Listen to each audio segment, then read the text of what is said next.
1952 से अब तक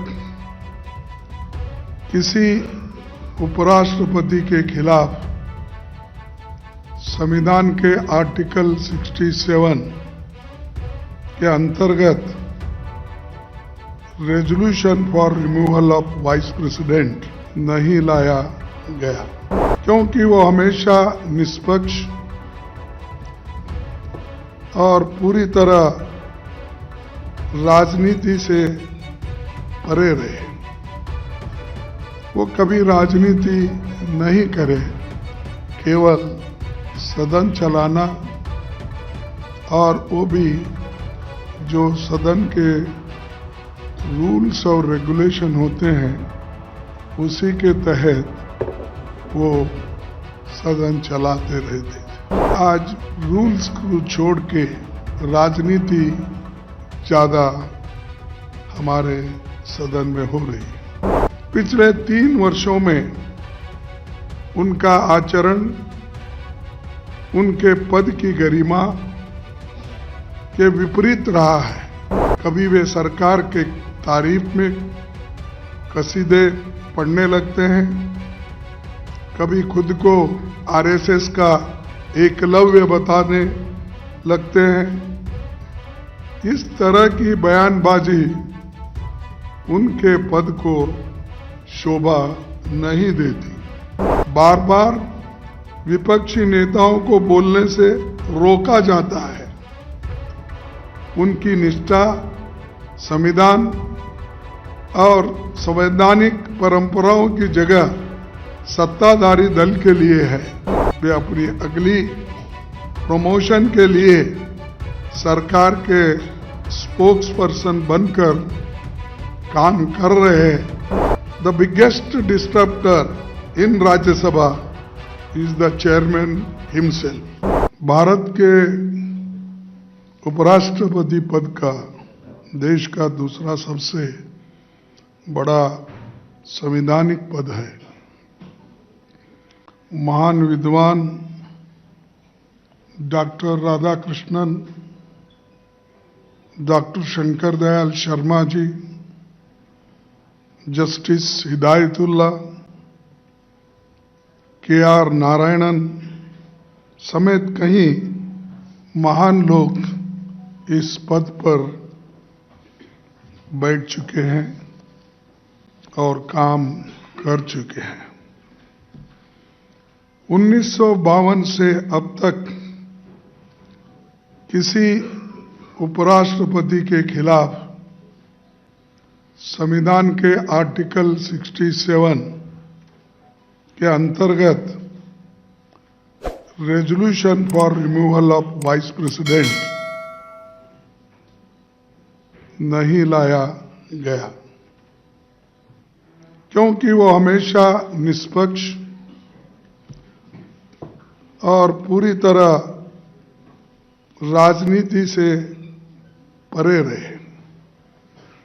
वो कभी राजनीति नहीं करे, केवल सदन चलाना, और वो भी जो सदन के रूल्स और रेगुलेशन होते हैं उसी के तहत वो सदन चलाते रहते थे। लेकिन आज हमको ये कहना पड़ता है, ये आज रूल्स को छोड़ के राजनीति ज़्यादा हमारे सदन में हो रही है। बाबा साहब डॉक्टर अम्बेडकर ने ड्राफ्ट कॉन्स्टिट्यूशन में ये ऑफिसर्स ऑफ पार्लियामेंट खंड में पेज नंबर 31 पर साफ लिखा था कि the vice president of India shall be ex officio chairman of the council of states. Bharat के पहले उपराष्ट्रपति और राज्यसभा के सभापति डॉक्टर सर्वपल्ली राधाकृष्णन ने 16 मई 1952 को सांसदों से कहा था, मैं किसी भी पार्टी से नहीं हूं और इसका मतलब है कि मैं सदन में हर पार्टी से जुड़ा हुआ हूं। यानी ये इम्पार्शियलिटी बताती है। वो उन्होंने कहा कि मैं किसी पार्टी का नहीं हूं और सदन में मैं हर पार्टी का आदमी हूं, ये उन्होंने कहा। लेकिन हमें अफसोस है कि संविधान के अडॉप्शन के 75वें साल में चेयरमैन की तरफ से हो रहे बायस्ड पार्टीजन व्यवहार विपक्षी पार्टियों को उनके खिलाफ ये प्रस्ताव लाने पर मजबूर किया। पिछले 3 वर्षों में उनका आचरण उनके पद की गरिमा के विपरीत रहा है। कभी वे सरकार के तारीफ में कसीदे पढ़ने लगते हैं, कभी खुद को आरएसएस का एकलव्य बताने लगते हैं। इस तरह की बयानबाजी उनके पद को शोभा नहीं देती। सभापति जी सदन के अंदर प्रतिपक्ष के नेताओं को अपने विरोधियों की तरह देखते हैं। सीनियर जूनियर कोई भी हो, दोनों सदनों के विपक्षी नेताओं पर आपत्तिजनक टिप्पणियां कर उन्हें अपमानित भी करते हैं। सदन में वास्ट एक्सपीरियंस वाले कई नेता हैं, कई प्रोफेसर्स हैं, डॉक्टर्स हैं, इंजीनियर्स हैं, राइटर्स हैं, जर्नलिस्ट हैं, ऐसे अनेक फील्ड में काम करके इस सदन में आए हैं। उनका और कई सालों से वो बार मंत्री भी पहले स्टेट में रह चुके हैं। 40-40 साल, 50-50 साल वर्षों का लेजिस्लेटिव अनुभव रहा है।